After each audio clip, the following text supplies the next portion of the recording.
YouTube, this is Donnie Cumbie with Norson Construction again.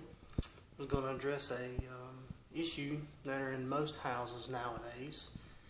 These little bumps on the wall right here. These are what we call nail pops, or they got various different descriptive names. This is a sheetrock wall in a bathroom.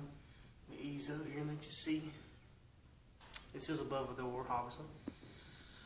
But there's one that I have taken the paint and the sheetrock mud off of. Now, them screws are in a stud in the wall, and you would think that once you put the sheetrock on, nothing would move. And they usually glue the sheetrock to the walls. But in this situation, what has happened, if you notice at the bottom of the screen, there's a screw. Top of the screen is a screw. That's the same stud. And then shortly over to the left of it, see some more humps.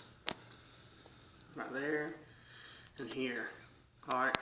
They just straight up missed wood right there.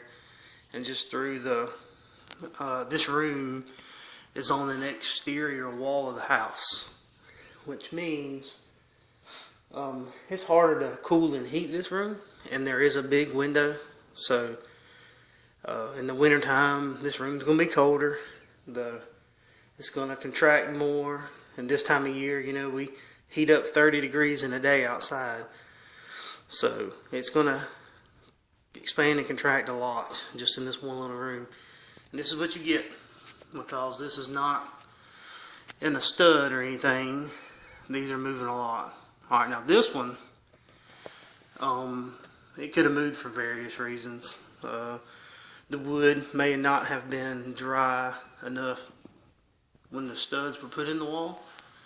So as over time, with them drying out, they moved and made it puncture out. Or it could be the same with the sheetrock.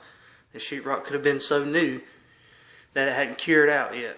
And as it cured out and shrunk, it popped out. But either way, all you got to do is, if it's a nail, if it's just an isolated spot, just hammer it in.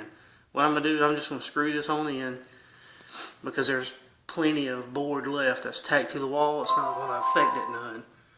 So we're just going to screw that in, and then, sorry about that. And then we're going to coat over it with some sheetrock mud, finish it out, paint it, and you most likely not see out of this again. But I will pause it and show you what it looks like after we mud them. Alright, here we go. I have taken a drill, ran these screws on in, see if I can get it to focus a little better. And now I'm going to put some sheetrock mud in there. And what I'm going to do is, as you see, it's a little deep in there, a good 1/4 inch. On this coat, I'm going to do 2 coats.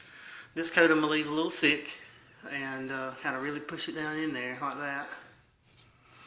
I'm going to try to let y'all see what I'm doing. I'm hanging off the side of a ladder, trying to hold the camera and do this too. This coat right here is not going to be pretty at all. Okay, it's not meant to be. All I'm trying to do is get some sheetrock mud down in there, like that. Alright, you can even go a little thicker if you wanted to and come on out. The only problem you run into with is the screws being in there so deep is the sheetrock mud would tend to try to fall out, and then when it dries it leaves you a lot of sanding, and you may have to go 3 coats or to create a little bubble in there, a little indentation. But I'm going to pause it while I do the rest of them. I'm actually going to let this dry on its own.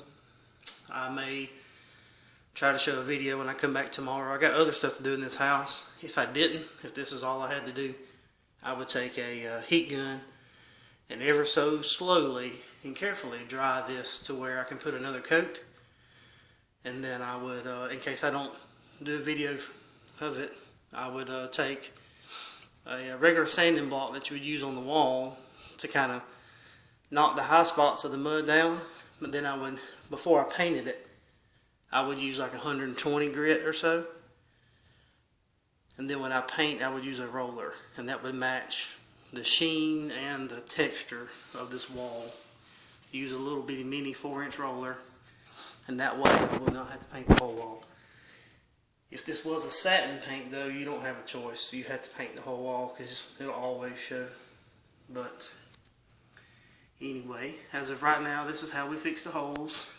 I'm going to continue to do some other ones in the house and do some work outside, and maybe I can come back and show you the finished product. Thank you.